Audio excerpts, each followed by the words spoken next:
যাচ্ছে হচ্ছে শপিং এ।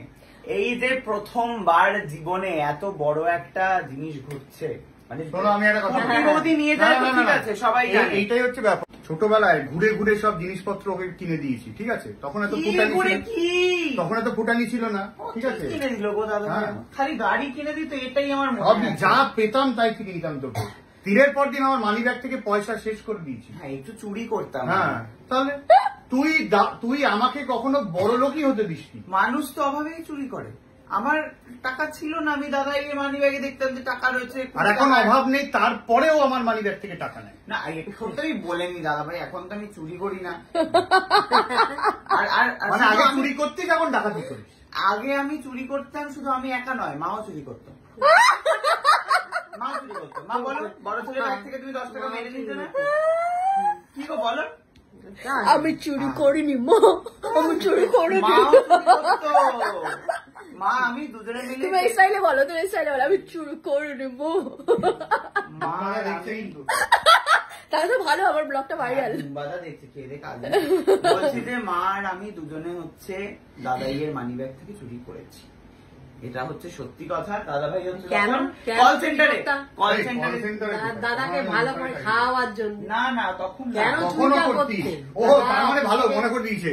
আমি 2007-এ পাস করেছি, 2008 থেকে টানা এইটা, 12তে আমি কলকাতায় এসেছি, সেখান থেকে টানা এটা চলেছে। মানে সর্বস্ব আমার আর কিছু নেই, আমার কিছু থাকে না, এখনো কিছু নেই। যে কটা টাকা মাসের শেষে অ্যাকাউন্টে পড়ে আছে সেটাও আজকে ও নেবে, এবং ও যত টাকা দামের, এদিকে এটা বলতে হবে, জামা কিনবে তার সিকি ভাগের জিনিস আমার টানছে, আমি কোন দিকে যাবো?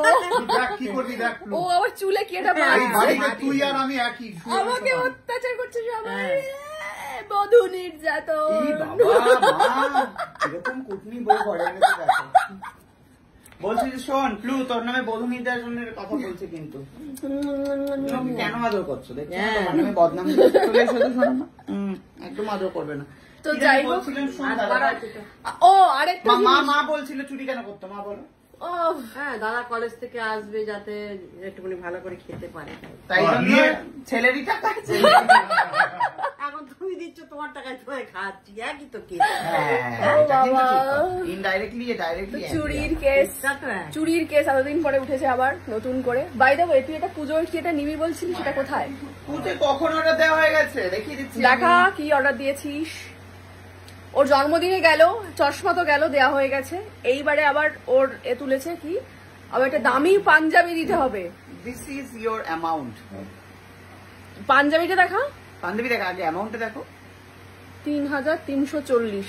এটা হচ্ছে আবার পুজোর গিফট। 200 ছিল, 240 ছিল, 100 টাকা ডেলিভারি। মানে এসিটা চলছে মা, একটুখানি যদি দরজাটা বন্ধ হয়। জিনিসটা দেখো। And this is amazing Punjabi, you know. Yes, দেখাও। আমি একটু জুম করে ভালো জিনিসটা দেখাই।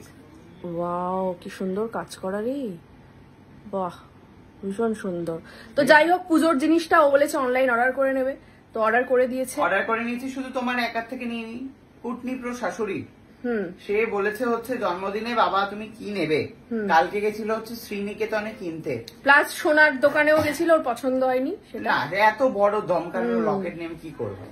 তো শ্রীনিকেতনে গিয়ে হচ্ছে শাড়ি বলছি পাঞ্জাবি দেখাচ্ছে, কি বাজে কালেকশন। হ্যাঁ, ওখানে ভালো না খুব একটা। তার জন্য আমি নিয়েছি হচ্ছে এই পাঞ্জাবিটা কুটনি প্রো শাশুড়ির থেকে। দাঁড়া একটু ভালো করে, কি ভালো দেখ, আমার এটা খুব পছন্দ হয়েছে, বিশেষ করে এগুলো নিচে পদ্ম ফুল রয়েছে, পদ্ম ফুলের মধ্যে হচ্ছে চুমকি টাইপের লাগানো রয়েছে, ভীষণই সুন্দর একটা। এইটা তোর জন্মদিনের তো? এটা হচ্ছে জন্মদিনের, পুজোরটা বাকি আছে। পুজোরটা হচ্ছে কুটনিকে আবার একটু শোনাতে হবে, তারপরে পাওয়া যাবে। না কেন শোনাতে হবে, ও দেবে বলে। তোকে তো কালকেই বললো যে তোমার তো দুটো গিফট পাও না, কি কি নেবে বলো। ও তো এটা জন্মদিনের হয়ে গেছে, আরেকটা কিছু তাহলে বলে। তাহলে আজকেই আমি তাহলে পুজোতে তাহলে ওখান থেকে শপিং মল থেকে কিনে নেবো।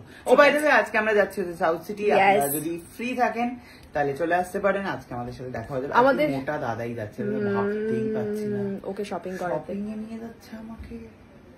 ঠিক আছে, তো দেখা হচ্ছে, চলো বাই বাই।